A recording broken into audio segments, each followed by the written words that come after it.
La nueva tecnología, como afirma Echeverría, en Sociedades y Nuevas Tecnologías en el siglo XX, es mucho más que puro entretenimiento. Es un medio por el que transcurre toda la información posible. Y esta información se encuentra al alcance de nuestras manos. Gracias a la información que circula por este tercer entorno, como lo denomina Echeverría, ya que el primero él lo denomina al campo, el segundo entorno a la ciudad y el tercer entorno es el espacio informático, electrónico y digital. Gracias a este tercer entorno se puede llevar a cabo este trabajo, ya que nos encontramos en un contexto de pandemia mundial y el tema abordado en el siguiente estudio es arte oriental, más precisamente el arte que surge de la dinastía Joseon en Corea.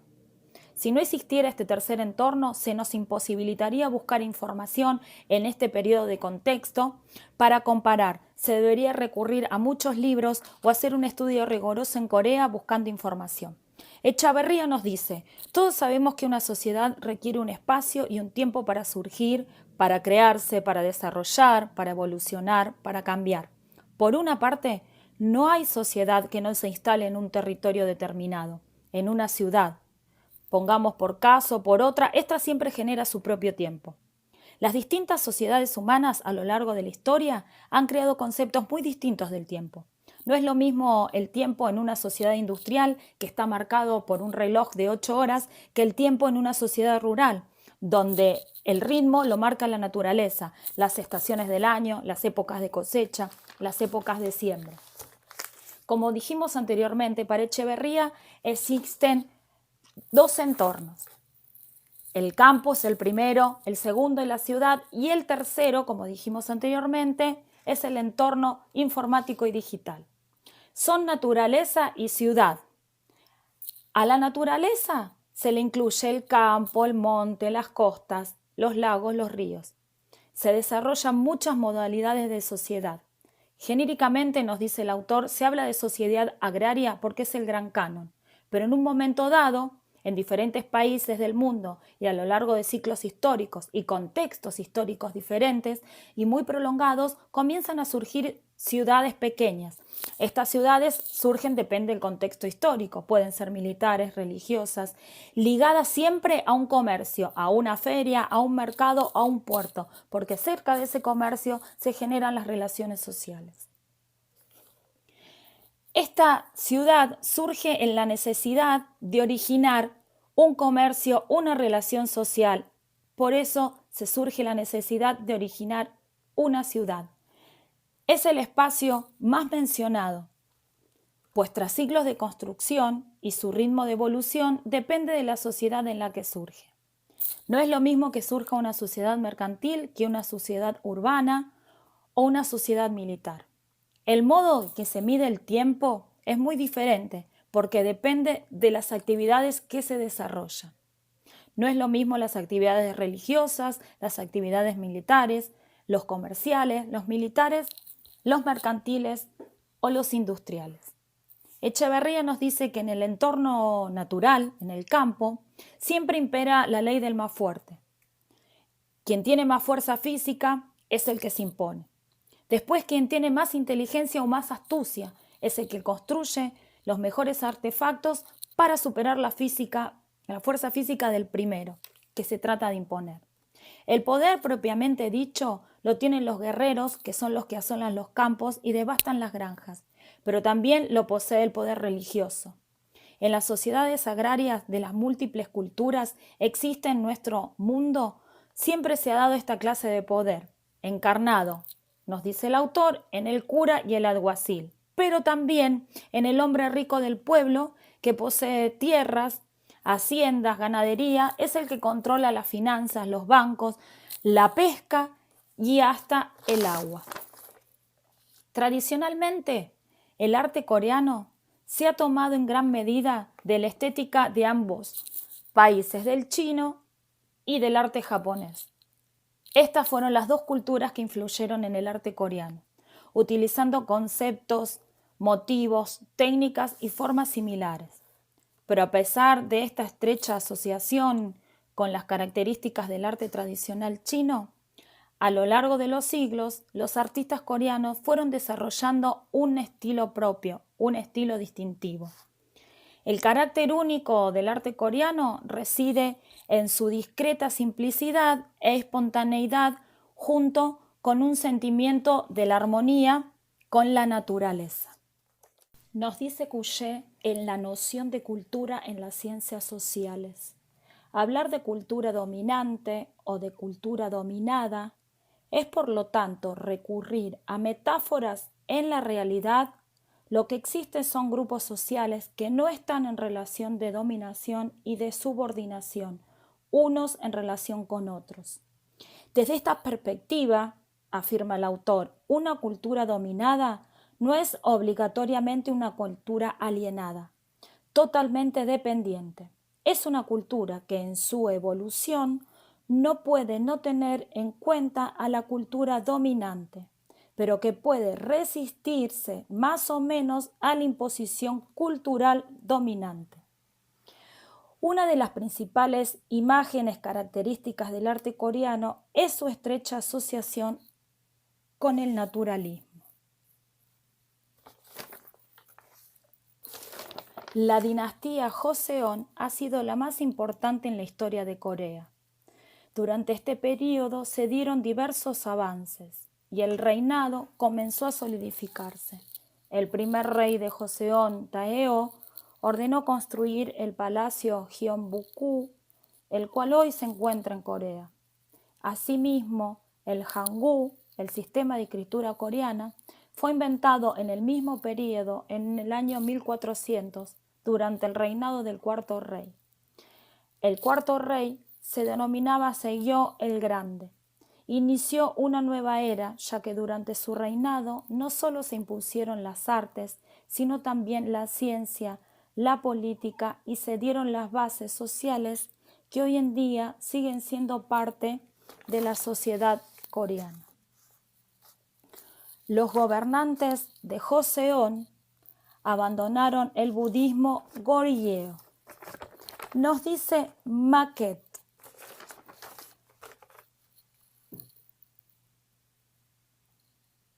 La libertad de arte de determinantes culturas es una ilusión. Los ejemplos de las obras de arte que muestran ideas eternas se buscan normalmente en las estatuas griegas clásicas del siglo V a.C. y en las esculturas del neoclasicismo de los siglos XVII y XVIII en Europa. Es alrededor de estas representaciones humanas que las palabras belleza, sublimidad, nobleza e idealización se repiten profusamente.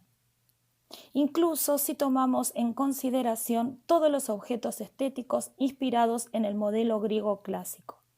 Las estatuas de Buda, del estilo hindú de Gandhara, las estatuas de Buda son las que inspiran belleza, sublimidad, nobleza, y el estilo budista inspira idealización. Esta reproducción clásica es manifiestamente una determinación de la cultura. Si hubiera un arquetipo o una idea eterna del cuerpo humano en alguna parte en el inconsciente colectivo o en la mente consciente, habría al menos alguna convergencia en sus figuraciones visuales. También nos dice Maquet, en el campo de las formas visuales, nuestra formación se ha vuelto enciclopédica y la gama de estilos aceptables ha aumentado considerablemente. En el pasado, incluso en las grandes tradiciones, un único estilo fue normalmente dominante en una o varias sociedades durante un cierto periodo. Los creadores de las formas y sus audiencias estaban limitados a las variaciones dentro de la estructura del estilo dominante.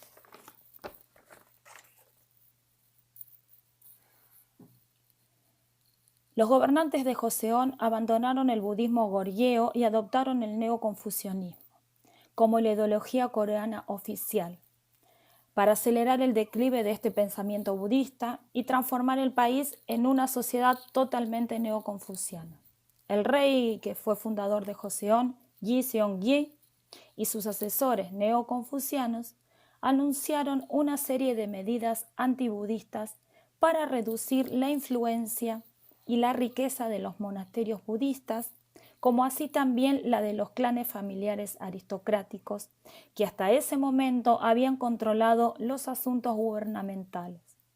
Esto llevó a una nueva clase de élite, los literatos neoconfucianos, a hacerse cargo de la burocracia gobernante. La influencia del confucianismo reemplazó al budismo. En las casas particulares y de hecho en los palacios de verano de los reyes de la dinastía Joseon se apreciaban muy pausadamente la simplicidad del arte budista, pero no se consideraba un arte criticado. Si bien la dinastía Joseon comenzó bajo los auspicios militares, se dejó que los estilos Goryeo evolucionaran y las iconografías budistas como el bambú, la orquídea, el ciruelo, el crisantemo y símbolos familiares anudados de la buena suerte todavía forman parte de las pinturas del género. Ni los colores ni las formas tuvieron ningún cambio real, y los gobernantes se mantuvieron al margen de los edictos sobre el arte. Maquet nos dice, las ideas internas y la realidad definitiva, el noúmeno superior a lo que los sentidos pueden percibir, se concibe como trascendental y absoluto. Así, no son dependientes de una cultura particular, porque las ideas son metafísicas, autosuficientes e inmutables. No están sometidas a la variabilidad cultural, porque es una reflexión parcial del mundo ideal. Es también libre de limitaciones culturales. Ha de ser valorado en relación con ese mundo, no con los valores culturales efímeros. Así, no incluye un componente cultural. Los ideales Ming y las técnicas importadas continuaron en las obras idealizadas de la dinastía Joseon. Los estilos de pintura de mediados de la dinastía avanzaron hacia un mayor realismo. Comenzó un estilo de pintura nacional, donde el paisaje llamado vista verdadera, que fue pasando del estilo tradicional chino de paisajes generales e idealizados a ubicaciones particulares exactamente representadas. El estilo era lo suficientemente académico como para establecerse y apoyarse como un estilo estandarizado en la pintura coreana. La dinastía Joseon, de mediados a finales, se ha considerado la edad de oro de la pintura coreana. Coincide con la conmoción del colapso de los vínculos de la dinastía Ming, con la adhesión de los emperadores manchúes en China y la obligación de los artistas coreanos a construir nuevos modelos artísticos basados en el nacionalismo y una búsqueda interior de temas coreanos particulares. China dejó de tener una influencia preeminente. El arte coreano tomó su propio curso y se volvió cada vez más distintivo. Florecieron nuevos géneros de la pintura coreana como el chakyori, que es la pintura de los libros, y el munjado, pintura de letras, que revelan el enamoramiento por los libros y el aprendizaje de la cultura coreana. El arte popular coreano, llamado Minghwa, también surgió durante este tiempo. Couchet, en el libro La noción de cultura en las ciencias sociales, cita a Pierre Bourdieu. Bourdieu dice, el hábitus es por lo tanto lo que caracteriza una clase o grupo social en relación con otras que no comparten las mismas condiciones sociales. La dinastía Joseon revitalizó las tradiciones culturales nativas de Corea. Joseon recurrió a las fuentes chinas clásicas en busca de inspiración y en pintura. El paisaje surgió como el género primario. Unkyo fue un pintor de la corte de Joseon, el pintor más destacado de Corea del siglo XV. Adoptó modelos chinos clásicos de la era Song, pero expresó claramente los estilos y visiones estéticas que poseía Joseon en ese momento. Su enfoque de la pintura de paisaje influyó en muchos otros artistas coreanos durante todo el trayecto de la dinastía. En su pintura en pergamino de seda a tinta y color, tiene una obra hermosísima que se llama La hermosa tierra de flor del durazno. Esta pintura empleó en guión áreas fuertemente contrastadas de pinceladas claras y oscuras, y muy vigorosas las pinceladas de Anguió, para representar en ellas un sueño realizado mediante el príncipe Anguión. Una mañana el príncipe se levantó y le contó a Anguión el sueño que había tenido. Este lo plasmó en la seda. La hermosa tierra de flor de durazno se ve a la derecha de la pintura y ésta se encuentra encerrada por un anillo de picos dentados. Un guión no solo entendió y practicó las tradiciones de pintura china, pero también los interpretó con un ojo fresco. Couchet nos dice: si la cultura no es algo dado, una herencia que se transmitiría en tal de generación en generación, quiere decir que es un producto histórico, o sea, una construcción que se inscribe en la historia, y más precisamente en la historia de las relaciones de los grupos sociales entre sí. Para analizar un sistema cultural es necesario analizar las situaciones sociohistóricas que la produjo, tal como es. Lo primero, desde el punto de vista histórico, es el contacto.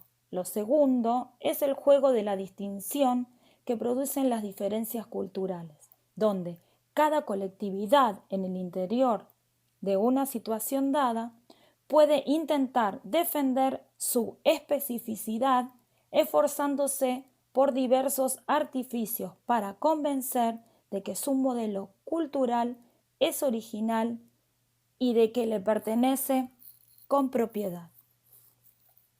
Además de crear obras imaginarias de este tipo, se esperaba que los pintores de la corte pintaran retratos de miembros de la realeza y funcionarios, así como los registros pictóricos de las ceremonias cortesanas.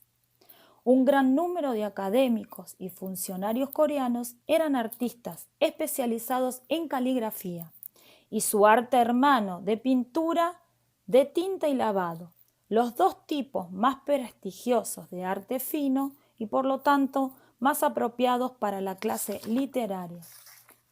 Couchet nos afirma: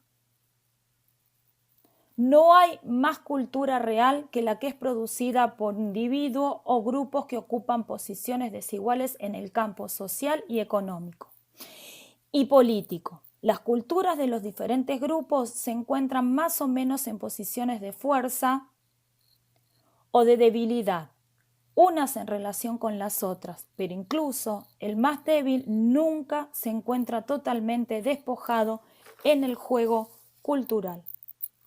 La supresión del budismo significaba que el arte religioso disminuyó tanto en volumen como en calidad. A pesar de que las ideas budistas siguieron siendo una potente fuerza cultural, particularmente entre las clases bajas, la iconografía budista también llegó al coreano. Arte popular o minhwa, un estilo de pintura ingenuo que representa figuras míticas y símbolos de la suerte, como por ejemplo los ciervos, los tigres y las grullas. Las obras de minhwa se produjeron en grandes cantidades a partir del siglo XVII. Estas satisfacían el apetito del público por esas imágenes. Los pintores minhwa eran personas comunes que viajaban por todo el paisaje pintando cuadros para celebrar un evento de la vida.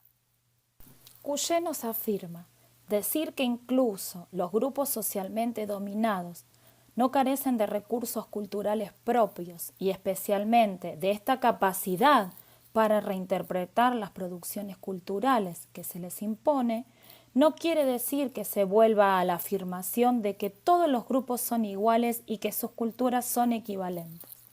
Couchet menciona de nuevo a Pierre Bourdieu. Bourdieu dice: la palabra cultura se utiliza en un sentido más estrecho y más clásico que remite a las obras culturales, es decir, a las producciones simbólicas socialmente valorizadas que pertenecen al dominio de las artes y las letras. Couchet hace referencia a Bourdieu, que se dedicó a elucidar los mecanismos sociales que originaron la creación artística y los que explican los diferentes modos de consumo de cultura, según los grupos sociales, ya que las prácticas culturales están estrechamente vinculadas según su análisis a la estratificación social. Bourdieu considera que se refiere a la cultura en el sentido antropológico. Él toma el concepto de hábitos.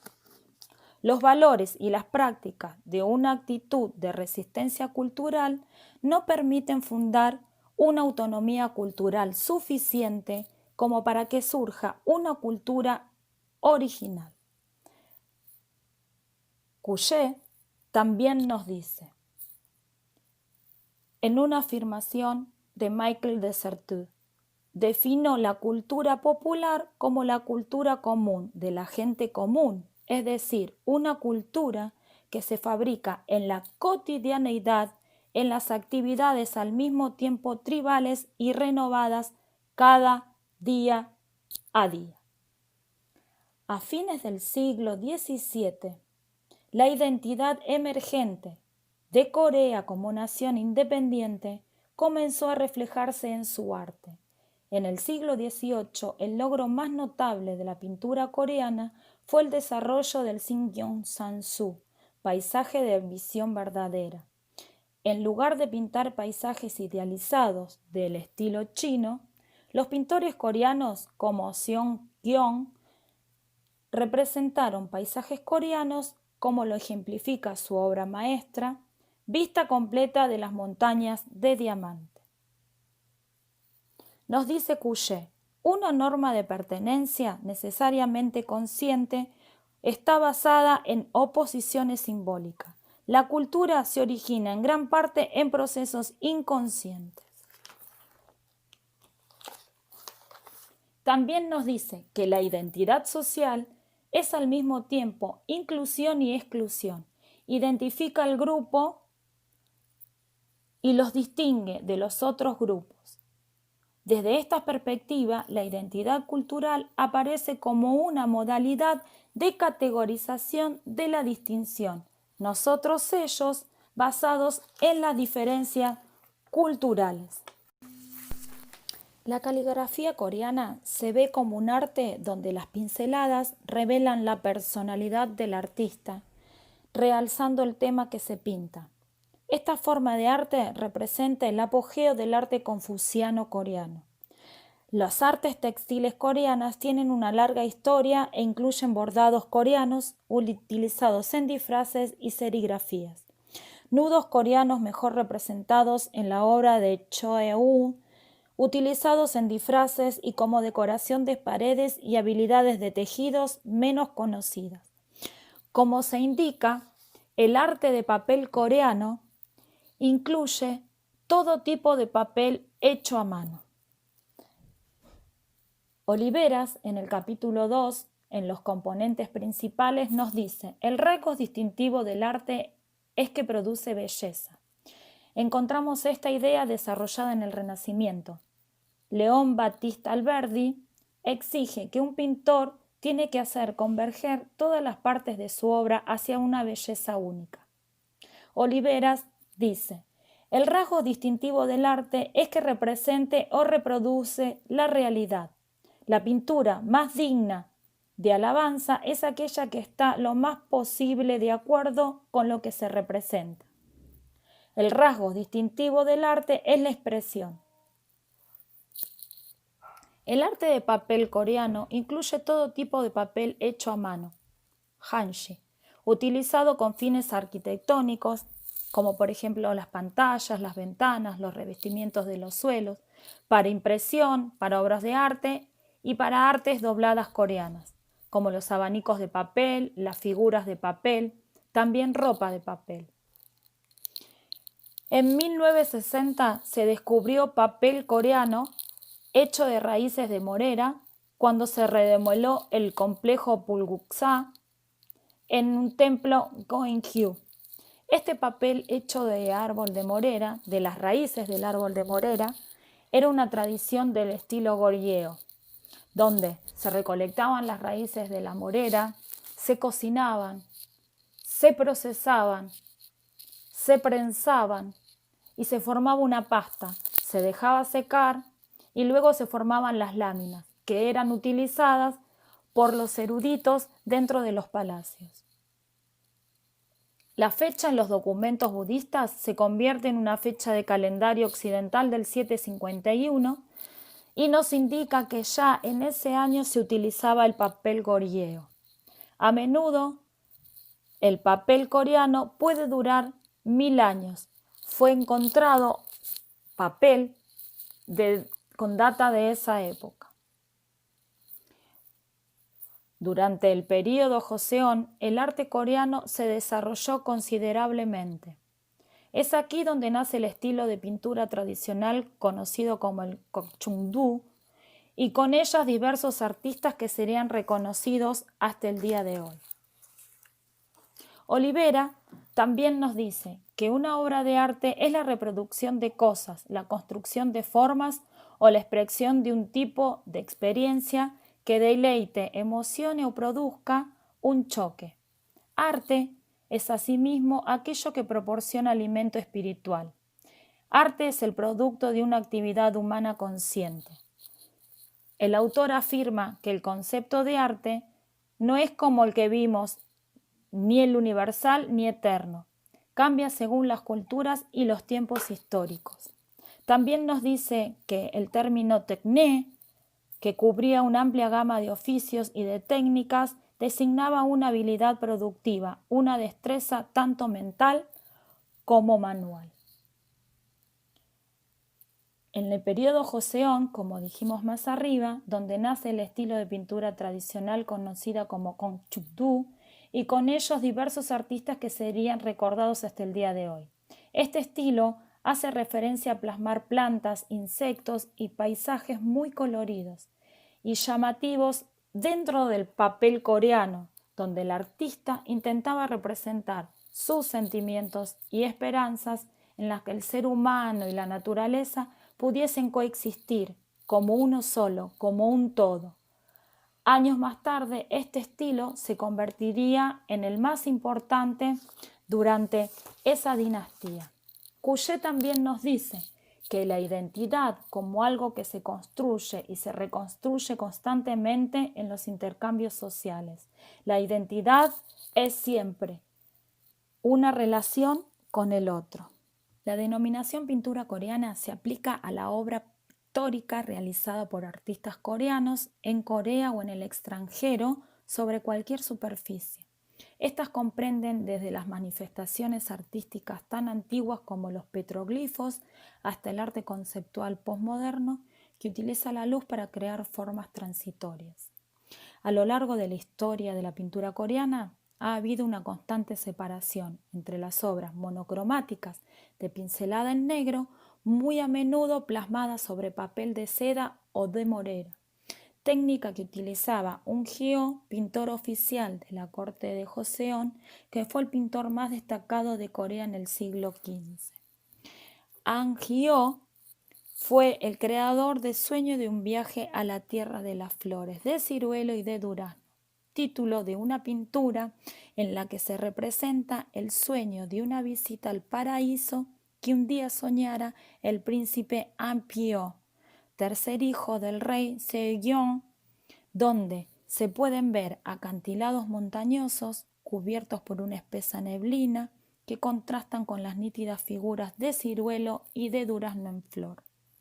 Todo lo que hace de esta obra una de las pinturas de paisajes más notables de la época Joseon.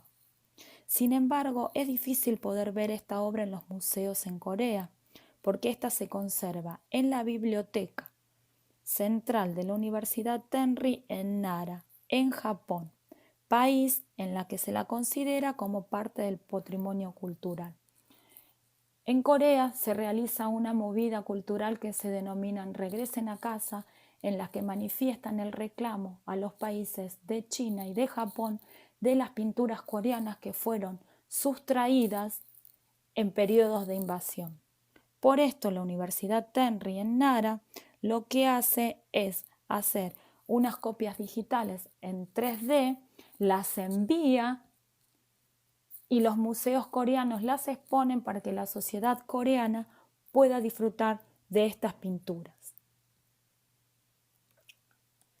El colorido arte popular o mingua, el arte ritual, las pinturas de las tumbas y los festivales de las artes en los que se hace un amplio uso del color, esta distinción a menudo se basa en clases sociales. Los artistas cultos, académicos, en particular los del periodo de Confucio, consideraban que se podía ver el color en la gradación de la pintura monocromática como es el estilo de ukiyo. Y el uso del color suponía una limitación para la pintura y restringía la imaginación. El arte popular coreano y la pintura de los elementos arquitectónicos se percibió como de cierto brillo fuera de su marco, nuevamente dentro de la tradición de la arquitectura china y la temprana influencia budista de ricos colores primarios que se inspiraban en el arte de la India. Las obras típicas del arte budista muestran a Buda o a los monjes budistas y del arte confuciano a los discípulos en reposo o a menudo estudiando en un entorno sosegado de montaña, de acuerdo con las tendencias generales del arte asiático. Ocampo nos dice en Apolo y la máscara: se supone que existe un conjunto de formas universales, aséptico y puro, y unos contenidos estéticos también universales. Así, las diferentes producciones solo serían traducciones de una vocación artística universal, como la única forma de hacer coherentes las obras estéticas de cosmovisiones. Diferentes remitirse a sus formas, se las despoja de contenidos que se piensan son, en última instancia, superfluos. No se tienen en cuenta esas formas que están imbrincadas con esos contenidos que nada dicen fuera del campo del complejo contexto en que fueron producidos. Los budas suelen tener rasgos faciales coreanos y están en posición de tranquilo reposo. El color del nimbo no es necesariamente oro, sino que puede estar sugerido por colores claros. Los rostros tienden al realismo y muestran la humanidad y la edad. Los ropajes de algunos de ellos fueron hechos con sumo cuidado.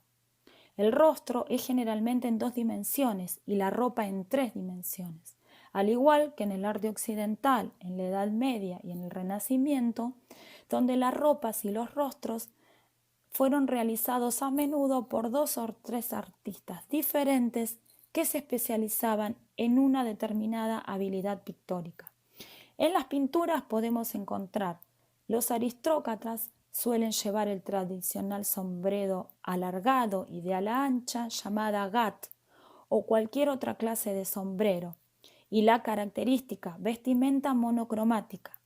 Normalmente están en casas de té o cerca de la montaña, en refugios o se las retrata junto a sus maestros o tutores, en donde las escenas de caza, corrientes en todo el mundo, se ven a menudo en el arte coreano cortesano y recuerdan a las escenas de caza del arte mongol y persa, en las que son cazados jabalíes, ciervos y en ocasiones algunos tigres siberianos con lanzas y mazas que eran utilizados por los jinetes en los territorios de caza después de que los arqueros sobre el terreno provocasen a los animales.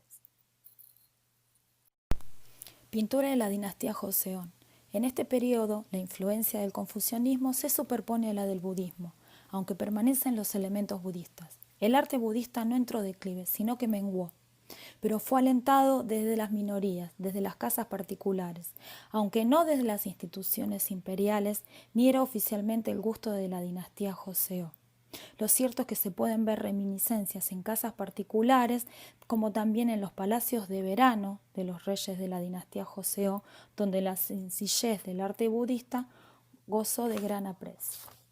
Podemos ver que la pintura coreana presenta 3 etapas. La primera etapa es, aunque la dinastía Joseon comienza auspiciada por los militares, el estilo de Goryeo, haciendo hincapié al estilo de Goryeo nombrado anteriormente, que era el estilo que se fabricaba en los templos budistas, se fabricaba, lo decimos porque el estilo Goryeo nace desde la fabricación del papel, desde la fabricación del papel, de la cocción de las raíces de morera y de su procesamiento. Este papel data de hace 1000 años atrás y donde en la actualidad se han encontrado papeles de esa época. Era el papel utilizado por el emperador y por los eruditas de las dinastías. El estilo Goryeo pudo evolucionar y la iconografía budista, como hablamos anteriormente, bambú, orquídeas, ciruelas y crisantemos, conjunto con los amuletos familiares, todavía formaban parte de los géneros pictóricos. Ni los colores ni las formas sufrieron en realidad cambio alguno. Los gobernantes se abstuvieron de regular el arte y los ideales de Ming y las técnicas importadas se continúan en los trabajos idealizados de la primera época de la dinastía Joseon. Couchet nos dice: cuando se analizan las culturas populares, estas no son ni totalmente autónomas, ni pura imitación, ni pura creación. De este modo, no hace más que verificar que toda cultura particular es un ensamble de elementos originales y de elementos importados, de invenciones propias y de préstamos. La segunda etapa de la pintura coreana abarca hacia la mitad del período Joseon. Los estilos pictóricos se orientan progresivamente hacia el realismo. El estilo internacional de pintura del llamado paisaje verdadero provoca un deslizamiento, o sea, un movimiento desde el estilo tradicional chino de paisajes amplios e idealizados hacia pequeñas locaciones concretas que eran reproducidas con exactitud. El estilo era lo suficientemente académico como para llegar a ser establecido y aceptado como un estándar en la pintura coreana.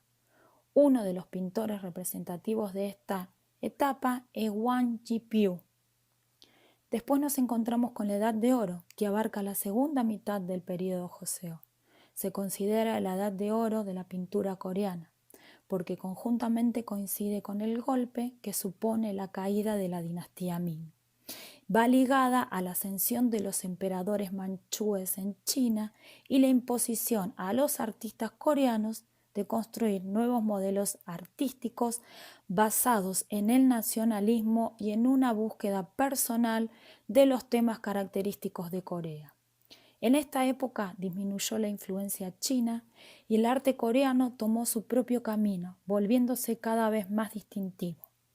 La lista de pintores notables es extensa, pero entre los más destacados podemos nombrar Jeon Seo, que era un pintor y literato influido por la escuela de Wu de la dinastía Qing Mina, dedicado a los paisajes de la montaña Diamond. Yang Du-seo era un retratista. Kim Hong-do, que utiliza el seudónimo de Nang-wo, pintó escenas intensamente coloreadas de la gente común y de la clase trabajadora, realizando las actividades en el campo, en las compras, en los mercados. Las pinturas de él son de un realismo fotográfico o de tarjeta postal. Tiene una paleta de blancos, azules y verdes. En su trabajo hay caligrafía, es mínima, pero la hay. Sin embargo, tiene un sentido del humor y una variedad de gestos y movimientos que lo hacen muy imitados en la actualidad. Tenemos a Shin Yu-bok, bajo el seudónimo de Yu-wo, pintor cortesano, que a menudo pintaba a los aristócratas. Es famoso por sus intensos rojos, azules y sus grises paisajes de montaña. También tenemos a Wo, seudónimo de Yang Yu. Fue un pintor de final de la dinastía Joseon en Corea y uno de los 3 grandes won de la misma. La pintura, por otro lado, siempre ha sido una forma de expresión que se ha venido realizando por siglos y durante la dinastía Joseon, esta representó la manera en la que los artistas representaban, admiraban y amaban su entorno. Es por ello que la pintura al estilo de Konchung-do fue muy popular y se encuentra fácilmente en el arte coreano antiguo. Ocampo en Apolo y la máscara nos dice: y desde el punto de vista de su dinámica interna, el arte supone los estilos, los cambios formales, las constantes revueltas en su seno para proclamar lo nuevo. Las prácticas estéticas imbrincadas se aferran a sus formas que parecen, aunque en profundidad las cosas se matices, siempre idénticas.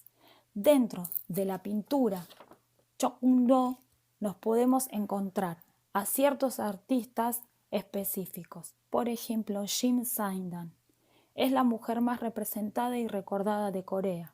Fue quien dio un pulso a este tipo de pintura. Se cargaba de plasmar plantas, insectos y frutas de manera muy armoniosa y realista. En el día de hoy, las pinturas de Jim Saindan son exhibidas en el Museo Nacional de Corea y en el Museo Municipal de Oryugu, donde nació y pasó gran parte de su vida.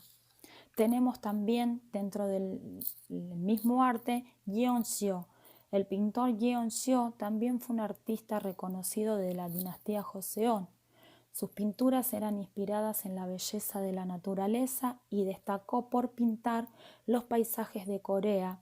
Además, fue de los pocos artistas coreanos que se apartaron del estilo de pintura tradicional chino, inspirando así a muchos. Continuamos con Sim Jang-gyo. Fue un pintor inspirado por la habilidad y el trabajo del pintor Yeon-seo. Él, al igual que el resto de los artistas, dejó un gran legado dentro de la pintura tradicional coreana. En el siglo XVIII, su fuerte era el de plasmar flores, paisajes, animales e insectos en sus trabajos. Su pintura trascendió debido a que era bueno en casi todos los estilos de pinturas existentes durante la dinastía Joseon. Kim Kong-do, también conocido como Dan-woo, fue un famoso artista durante el periodo de Joseon. A él se le recuerda por plasmar la vida común y diaria de las personas, además de haber sido una figura clave en las nuevas tendencias de pintura de su época. Kim Kong-do fue un gran pintor que se desempeñó en la mayoría de los estilos tradicionales de pintura. Actualmente en su ciudad natal, Ansan, cada año se realiza el Festival de Arte en su honor. Corría la época de la dinastía Joseon cuando en 1551 nació Jim Saindan, la mayor de 5 hermanos. Como había pocos hombres en la familia, su abuelo le entregó una educación fuera de lo común para las mujeres de esos tiempos. Jim Saindan creció leyendo y escribiendo poemas, además de demostrar sus habilidades para el bordado, la costura y la pintura. A los 7 años comenzó a dibujar sin ningún aprendizaje formal en artes plásticas. Se aventuró a pintar insectos, plantas, flores y frutas que veía en el jardín de sus abuelos. Fue capaz de cultivar el talento a pesar de la rígida sociedad confuciana de la época. Gracias a un hogar poco convencional, al no tener hermanos, recibió una educación que solo se le legaba a su hijo. Esto influyó mucho en la forma en que ella crió y educó a sus hijos. Se casó a los 19 años con el comandante Ji Won-fu. Fue madre de 7 hijos, entre ellos el más famoso Lee Yu-gok, confuciano coreano, que fue un importante funcionario durante el reino de Myung-hong y Seo-yeon. ¿Con qué imagen reconocerán los coreanos a Jim Saindan? Algunos dirán que es el rostro del billete de mayor valor de 50.000 wons en Corea. Otros la reconocen como madre de uno de los eruditos más reconocidos de la historia coreana, Lee Yu-gok, mientras que había otros que responderán que es una excelente madre y una excelente esposa.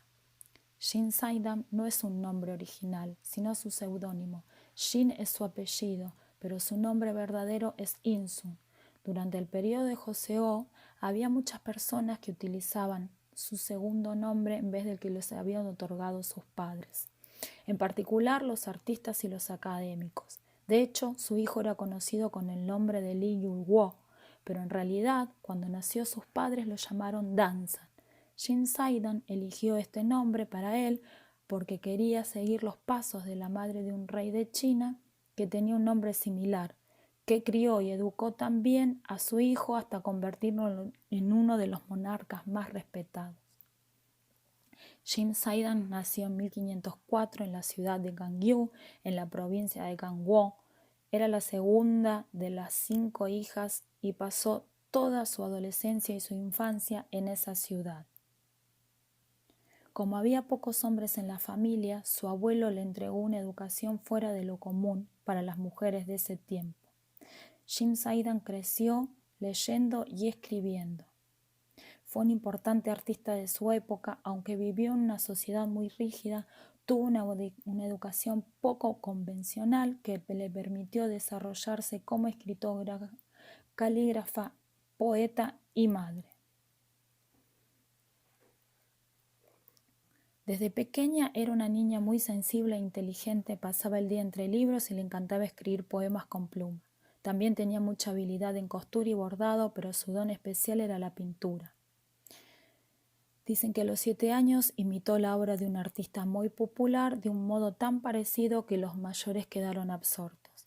Le gustaba dibujar el entorno natural que la rodeaba, como insectos, mariposas y flores, y pasaba largas horas observando el paisaje para luego dibujar una escena casi idéntica sobre el papel. Luego se casó con un estudioso de 19 años, pero siguió viviendo con su familia. Los registros históricos señalan que en ese periodo era muy común que el hombre viviera con la familia de la mujer después del matrimonio. Según afirman, las costumbres de ir a vivir con los padres del marido tras la boda comenzó a mediados de Joseon. Lee Chul-gok era el tercer hijo de Jim Zaidan y también nació en Gangwon. Al igual que su madre, fue un niño muy sabio. Empezó a leer a los 3 años y a los 7 ya había leído casi todos los libros sobre confucianismo. Jim Zaidan se vio obligada a dejar a sus padres y mudarse a Seúl, donde vivía su suegra, porque ya no podía valerse de sí misma. En aquel entonces, viajar de una ciudad a otra no era un trayecto fácil y ella no quería abandonar su lugar natal. En el momento que ella abandona, se da vuelta y crea un poema despidiéndose. Jim Zaidan, al poco tiempo, fallece. Lee Chul-gok se hizo famoso al país por haber aprobado una posición con tan solo 13 años, ya que después de la muerte de su madre, para aplacar la tristeza, se recluye en un monasterio budista. Corea toma a Jim Zaidan como una de las mujeres más emblemáticas de Corea, pero esto toma recién historia oficial en el año 2019, cuando empieza toda una movida feminista dentro de Corea, ya que antes se la había solo reconocido por ser la madre de y por ser una buena esposa y una buena madre, no por ser una buena artista, una excelente pintora y una excelente calígrafa. Para cerrar este trabajo, me quedo con una frase que dice Ocampo en Apolo y la máscara: el arte es esencialmente perenne, un reino privilegiado que ha suprimido el pasado del tiempo, el envejecimiento, la destrucción, una forma que supone una actitud que invierte y no derrocha, que no deja que nada se pierda y que ha inventado un complejo circuito de restauraciones y museos para lograr conservar intactos los bienes culturales.